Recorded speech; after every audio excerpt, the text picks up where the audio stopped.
This is the AEW Revolution 2024 full show results video which takes place at Greensboro Coliseum in Greensboro, North Carolina. The show started with a 12-man tag team match between Bang Bang Scissor Gang vs. Jay Lethal, Jeff Jarrett, Private Party, Satnam Singh, and Willie Mack, and the result of this match was Bang Bang Scissor Gang defeated Jay Lethal, Jeff Jarrett, Private Party, Satnam Singh, and Willie Mack by pinfall with Blade Runner from Switchblade Jay White on Willie Mack.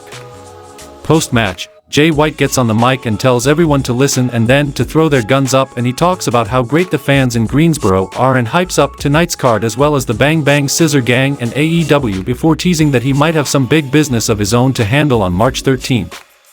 We then head backstage, where Lexi Nair is with AEW International Champion, freshly squeezed, Orange Cassidy, best friends, and Doc Samson, who says he needs to tape Cassidy's back and shoulder or else he won't clear Cassidy tonight. Beretta then says they have Cassidy's back tonight, but Cassidy says he is tired of his friends getting hurt because of him, so wants them to stay in the back. Chuck Taylor then says he will make sure everyone keeps out of the match, but Beretta doesn't seem to like the idea and everyone then puts their hands in for Cassidy as did Nair and Doc Samson. We then get a video vignette of The Bastard Pac, where he says that Tony Khan will never get rid of him because he is like a cockroach. Pac then says he will be back very soon and he will take this festering scrotum of a company into a new age, and Pac then says doesn't it feel good to be alive.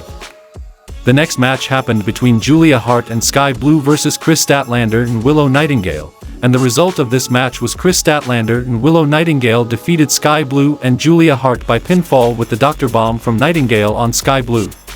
The next match happened between Christian Cage vs. Daniel Garcia for the AEW TNT Championship.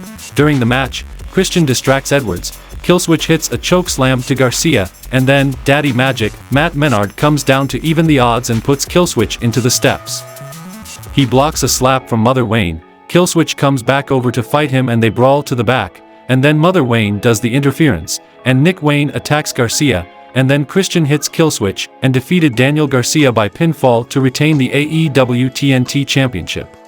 The next match happened between Bryan Danielson vs. Eddie Kingston for the AEW NJPW ROH Continental Crown, and the result of this match was Eddie Kingston defeated Bryan Danielson by pinfall with a Tenryu powerbomb, retaining the AEW NJPW ROH Continental Crown and earning a handshake from Bryan Danielson. Post-match, much hay is made of Danielson needing to shake Eddie's hand, and indeed, he puts his hand out and pulls it back when Eddie comes over. Kingston goes to leave, Bryan rushes over and pulls him back in the ring, and shakes his hand before raising it, respect finally earned. Then we saw an all-star 8-man scramble match between Wardlow vs. Powerhouse Hobbs vs. Lance Archer vs. Chris Jericho vs. Hook vs. Magnus vs. Dante Martin vs. Brian Cage, and the result of this match was Wardlow won the match by pinfall after hitting a massive powerbomb to Dante Martin and earned a future AEW World Championship title shot. The next match happened between Orange Cassidy vs. Roderick Strong for the AEW International Championship, and the result of this match was Roderick Strong defeated Orange Cassidy by pinfall with End of Heartache, becoming the new AEW International Champion. Kyle O'Reilly is back and he is in the ring with Roddy, Bennett, and Taven. He prowls but ultimately shakes Roddy's hand. Mike Bennett takes the literal shirt off his back to give to Kiora, who takes it excitedly before putting it on Roddy's shoulder and whispering in his ear and leaving with tears in his eyes. The next match happened between Blackpool Combat Club, Claudio Castagnoli and Jon Moxley, versus FTR, Cash Wheeler and Dax Harwood, and the result of this match was Blackpool Combat Club defeated FTR by referee stoppage with a body scissors sleeper from Jon Moxley on Dax Harwood.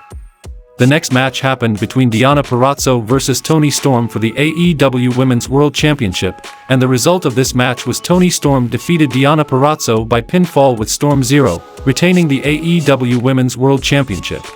The next match happened between Konosuke Takeshita vs. Will Ospreay, and the result of this match was Will Ospreay defeated Konosuke Takeshita by pinfall with Hidden Blade.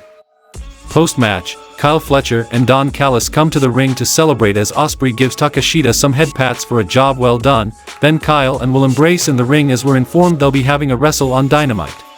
The next match happened between Hangman Adam Page vs Samoa Joe vs Shane Swerve Strickland for the AEW World Championship, and the result of this match was Samoa Joe defeated Hangman Adam Page and Swerve Strickland by submission with the Coquina Clutch on Hangman Adam Page, retaining the AEW World Championship.